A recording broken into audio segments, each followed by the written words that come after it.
বাবুগঞ্জে বেগম খালেদা জিয়ার রোগমুক্তি কামনায় দোয়া মোনাজাত অনুষ্ঠিত হয়েছে।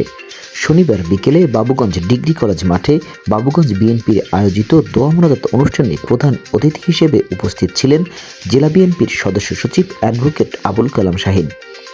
বাবুগঞ্জ উপজেলা বিএনপির আহ্বায়ক সুলতান আহমেদ খানের সভাপতিত্বে প্রধান বক্তা হিসেবে বক্তব্য রাখেন বাবুগঞ্জ উপজেলা বিএনপির সদস্য সচিব ওয়াহিদুল ইসলাম প্রিন্স।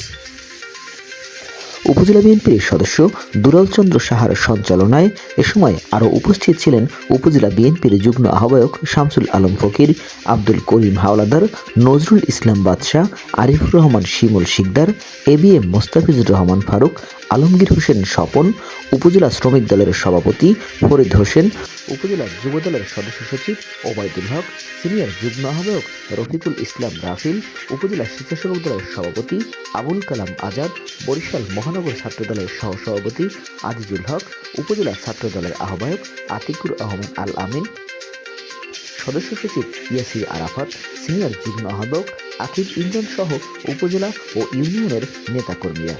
এ সময় নেতাকর্মীরা বেগম খালেদা জিয়ার জন্য এবং পাশাপাশি বরিশাল ৩ আসনের ধানের শীষের প্রার্থী অ্যাডভোকেট জয়নুল আবেদিনের জন্য দোয়া করেন। উপজেলা বিএনপির সদস্য সচিব ওয়াহিদুল ইসলাম প্রিন্স বলেন, আমাদের বাংলাদেশের মা দেশনেত্রী বেগম খালেদা জিয়া অসুস্থ, এবার কেয়া হাসপাতালে ভর্তি আছেন, তার জন্য আমরা দোয়া করার জন্য আছি। তিনি ইচ্ছা করলে বিদেশে থাকতে পারতেন, এই শেখ হাসিনার অত্যাচার নির্যাতনে আজকে তিনি অসুস্থ, মৃত্যুর সাথে পাঞ্জা লড়ছেন। তারই সুযোগ্য সন্তান তারেক রহমান ইতিমধ্যে জানেন এই যে আগামী জাতীয় সংসদ নির্বাচনে বাংলাদেশ জাতীয়তাবাদী দলের আপনারা যে প্রার্থী চেয়েছেন, আপনাদের সেই প্রার্থী দিয়েছেন অ্যাডভোকেট জয়নুল আবেদিন সাহেবকে। আমরা একদিকে ম্যাডামের জন্য দোয়া করব, আর একদিকে অ্যাডভোকেট জয়নুল আবেদিনের জন্য, ধানের শীষের জন্য আমরা মাঠে কাজ করব। তাহলে কি হবে? তাহলে ম্যাডামের যে দল, দেশনেত্রী বেগম খালেদা জিয়ার দল, তারেক রহমানের এই আসনটি আমরা উপহার দেওয়ার জন্য আমরা মাঠে কাজ করব। আমরা মাঠে কাজ করব, নামাজ পড়ব, দোয়া করব ম্যাডামের জন্য। বরিশাল জেলা বিএনপির সদস্য সচিব অ্যাডভোকেট আবুল কালাম শাহীন বলেন, দেশটাতে বেগম খালেদা জিয়ার উপর অনেক নির্যাতন হয়েছে, অনেক।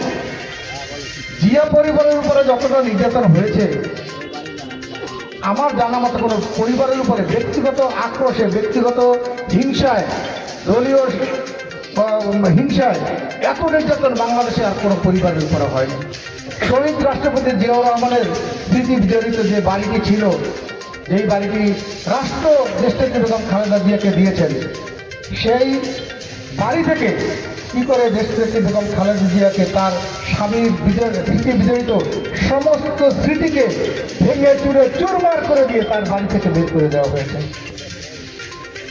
এমন নির্যাতন, পাশবিক নির্যাতন ওই আওয়ামী হাসিনা সরকার করেছিল তার উপরে।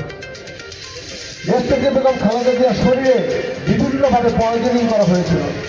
তাকে সময় মতো ওষুধ খাওয়ানো হতো না, তাকে সময় মতো সরকারের দেওয়া ডাক্তারকে পর্যন্ত চিকিৎসা করতে দেওয়া হতো না। এমনই একটি ভয়ঙ্কর পরিস্থিতির মধ্যে তিনি ছিলেন। আজকে দেশটাকে বেগম খালেদা জিয়া অত্যন্ত ভয়ঙ্করভাবে অসুস্থ হয়ে পড়েছেন।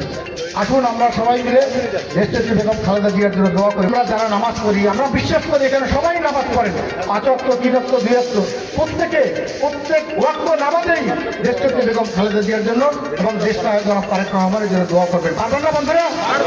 ইনশাআল্লাহ প্রতিদিন পড়বেন, নফল ইবাদত করবেন। বন্ধুরা, একটা কথা বলে যাই, দেশটাকে বেগম খালেদা জিয়ার যদি কিছু হয়ে যায় শুধুমাত্র বিএনপি ক্ষতিগ্রস্ত হবে তা এমন নয়। এই বাংলাদেশকে যারা করায়ত্ত করতে চায়, এই বাংলাদেশকে যারা তাবেদার রাষ্ট্রে পরিণত করতে চায়, সেই পার্শ্ববর্তী রাষ্ট্র বলেন, অন্য রাষ্ট্র বলেন, সবার একটা লোলুপ দৃষ্টি এই বাংলাদেশের উপর রয়েছে। শুধুমাত্র দেশনেত্রী বেগম খালেদা জিয়ার আকর্ষণ নেতৃত্ব, তার দেশের প্রতি ভালোবাসার কারণেই তারা সেই কাজটি করতে পারছে না। উপজেলা বিএনপির আহ্বায়ক সুলতান আহমেদ খান বলেন, 3 প্রধানমন্ত্রী, আমাদের নেত্রী, তার সুস্থতা কামনায় আজকে বাবুগঞ্জ কলেজ মাঠে দোয়া অনুষ্ঠান। সারা দেশব্যাপী নয়, সারা বিশ্বব্যাপী দোয়া হচ্ছে। বিভিন্ন দেশের রাষ্ট্রপ্রধানরা তার জন্য দোয়া করছেন। দেশের নেত্রী বেগম খালেদা জিয়া বাংলাদেশের সম্পদ নয়, সারা বিশ্বের একটি সম্পদ এবং তিনি সেটা অর্জন করেছেন। আজকে মানুষের ভালোবাসা অর্জন করছেন বিধায়ী আজকে সারা বাংলাদেশের মানুষ দলমত নির্বিশেষে তাকে ভালোবাসেন এবং তার জন্য দোয়া করেন। আব্দুল্লাহ মামুন, বাংলাদেশ বাণী, বাবুগঞ্জ, বরিশাল।